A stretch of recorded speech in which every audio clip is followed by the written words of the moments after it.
Hello, boys and girls. It's time for the next episode of Storytime with Storytime with Vault Boy. Today, for Halloween, we have a special treat: The Nightmare Before Christmas, written and illustrated by Tim Burton. Yeah.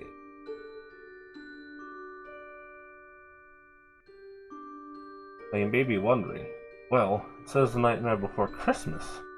Shouldn't this be a Christmas story?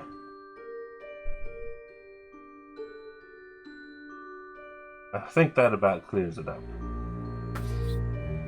This is my favorite story, and I just love reading it. I just love watching the movie over and over. What's this say? This says, Nightmare has always meant a lot to me. To revisit it after 20 years and adding a few additional illustrations has been a special experience. I hope you enjoy the new edition. Lovely. Let's get on with the story, shall we? It was late one fall in Halloween land, and the air had quite a chill. Against the moon a skeleton sat, alone upon a hill. He was tall and thin with a bat bow tie. Jack Skellington was his name. He was tired and bored in Halloween land. He was tired. Everything was always the same. That's kind of weird. It's always the same jump scares, always the same. You know? Got him.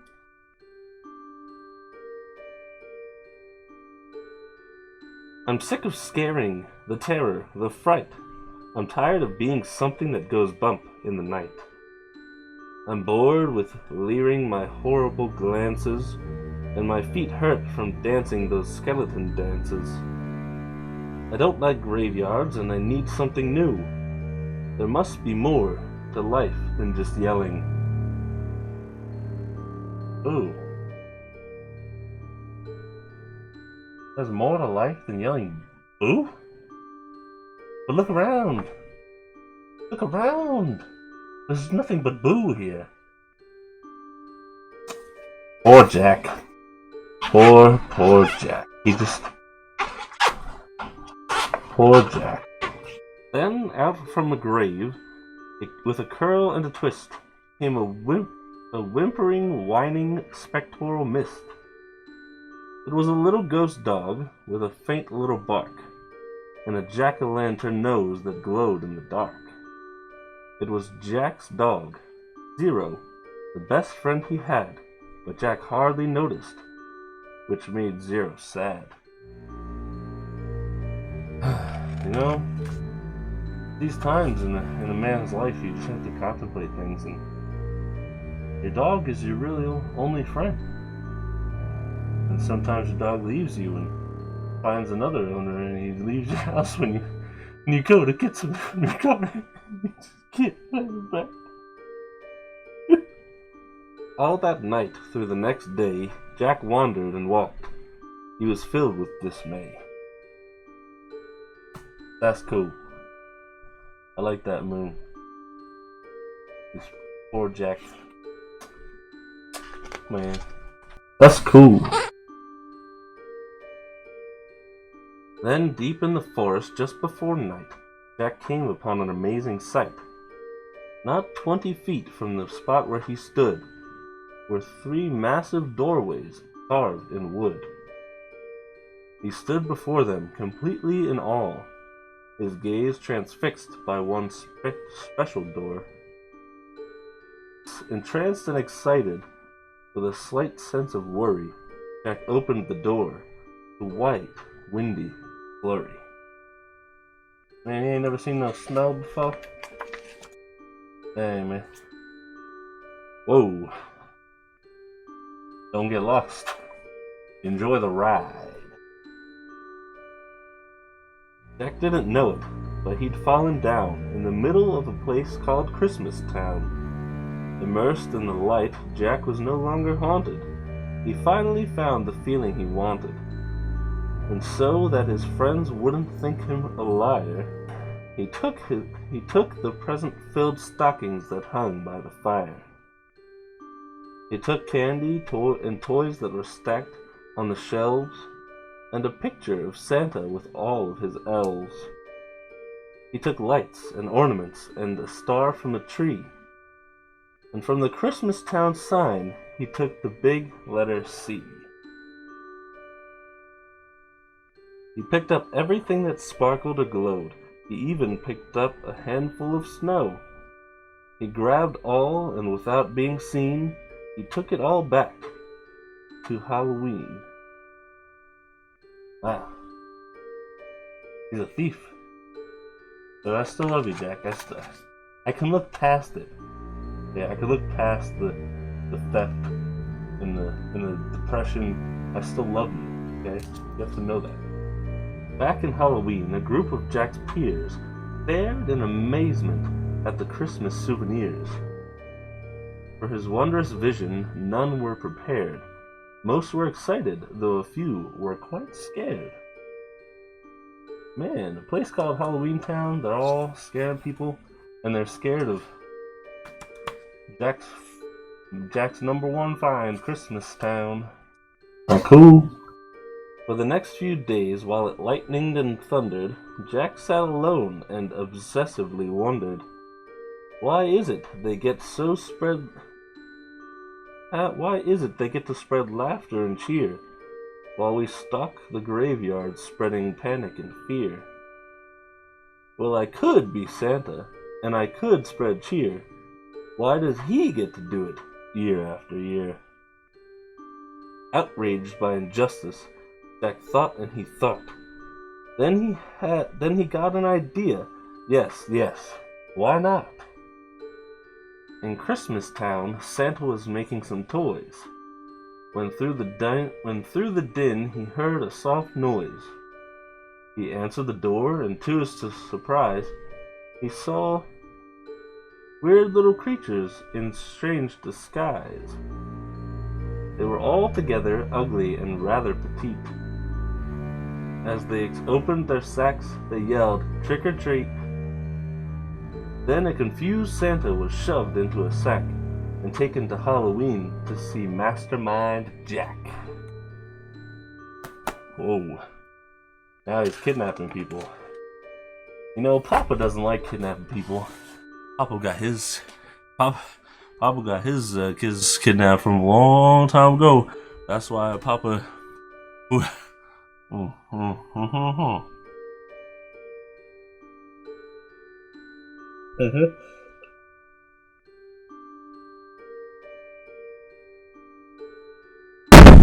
That's why Papa don't play.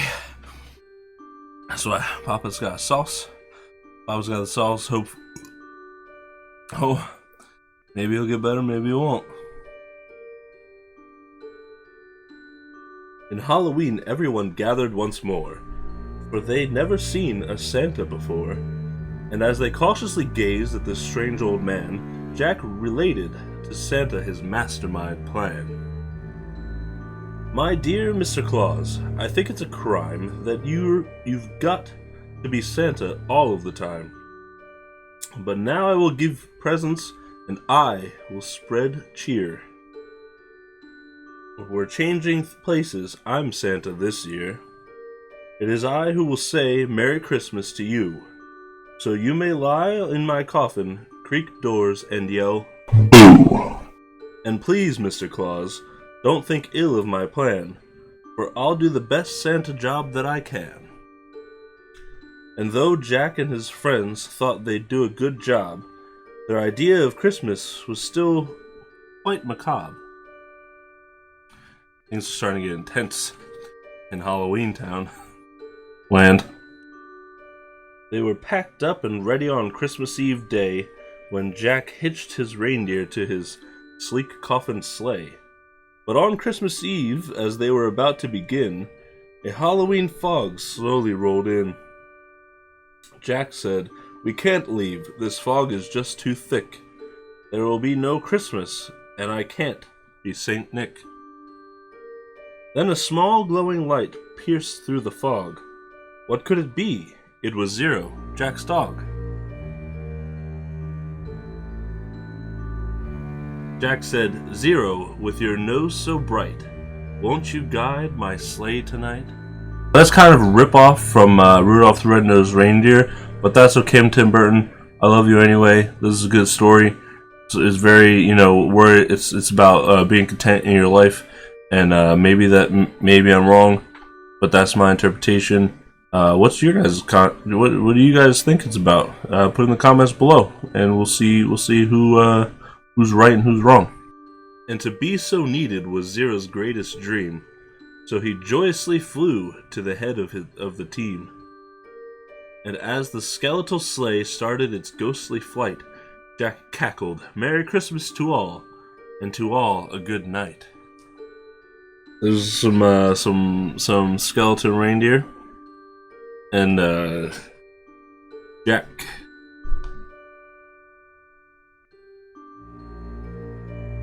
Zero, of course. You know what I mean? Rudolph. I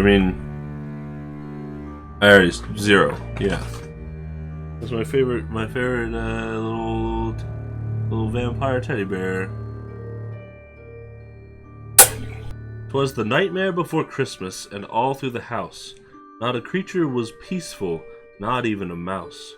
The stockings all hung by the chimney with care, when opened that morning would cause quite a scare. The children, all nestled so snug in their beds, would have nightmares of monsters and skeleton heads. The moon that hung over the new fallen snow cast an eerie pall over the city below. And Santa Claus's laughter now sounded like groans, and the jingling bells like chattering bones. And what to their wondering eyes should appear but a coffin sleigh with skeleton deer? And a skeletal driver so ugly and sick, they knew in a moment, this can't be Saint Nick. Now you're just body shaming people. Like, what if Santa went on a diet? He maybe Santa's anorexic. That's bad. Don't be anorexic or bulimic. But hey, maybe Santa got a little bit. Maybe just a little throws up, Not anything big, not after every meal, maybe dinner, and every snack, and lunch, and pre-lunch, and breakfast, and you get the picture. That is sick. That is awesome. If they could have made Jack look like that in the movie, that would have been amazing. I know they couldn't have, but I like the really long legs, and you don't want to hear my opinion, you just want to read the book, huh? You guys are so selfish. From house to house with a true sense of joy, Jack happily issued each present and toy. From rooftop to rooftop he jumped and he skipped, leaving presents that seemed to be straight from a crypt. Unaware that the world was in panic and fear, Jack merrily spread his own brand of cheer. He visited the house of Susie and Dave. They got a Gumby and Pokey from the grave. Then on to the home of little Jane Neiman. She got a baby doll possessed by a demon. Monstrous train with tentacle tracks, a ghoulish puppet wielding an axe, a man-eating plant disguised as a wreath, and a vampire teddy bear with very sharp teeth. Well, it was a vampire teddy bear. No big deal.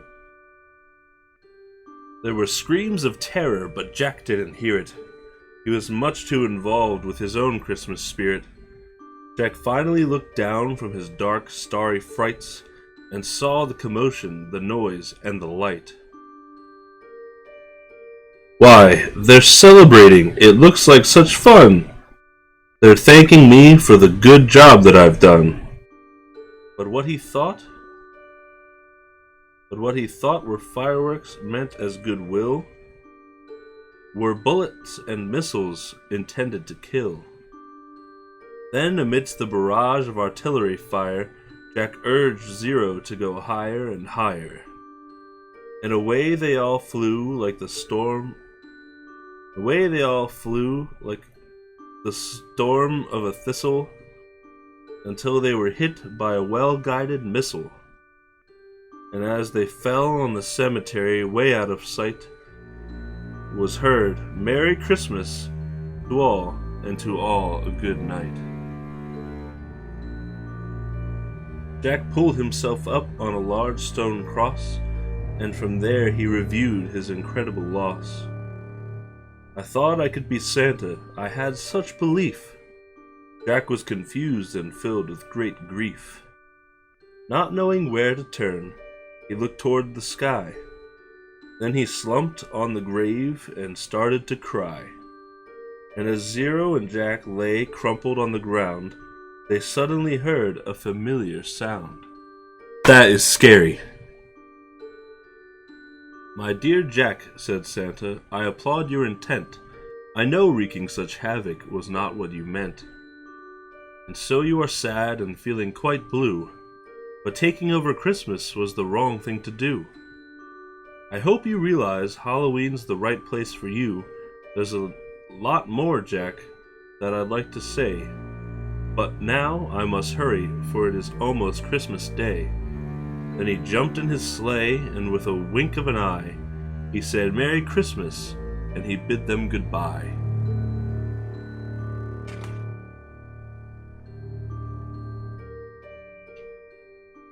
Back home, Jack was sad, but then, like a dream, Santa brought Christmas to the land of Halloween. That's a happy ending. That's not the ending you get in the movie. That's pretty cool. The end. I thought this was quite a good book. Let me know what you guys thought about it. I know this episode wasn't as wacky and whoa oh so crazy as the other ones, but I appreciate you guys for sticking around. You know,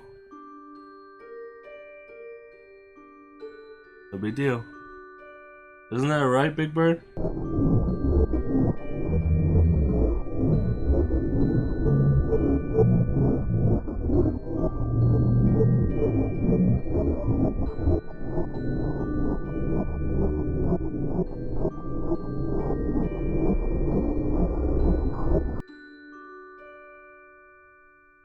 I don't know what this show is anymore.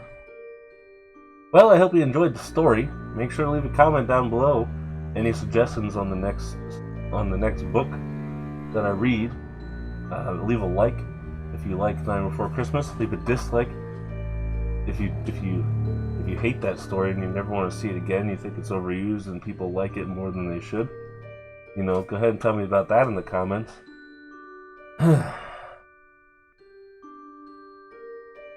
Oh yeah, and where do I? Right there. That's a video right there. And up here you should right around here you should subscribe. I hope I see you again. Thanks for coming along on the ride.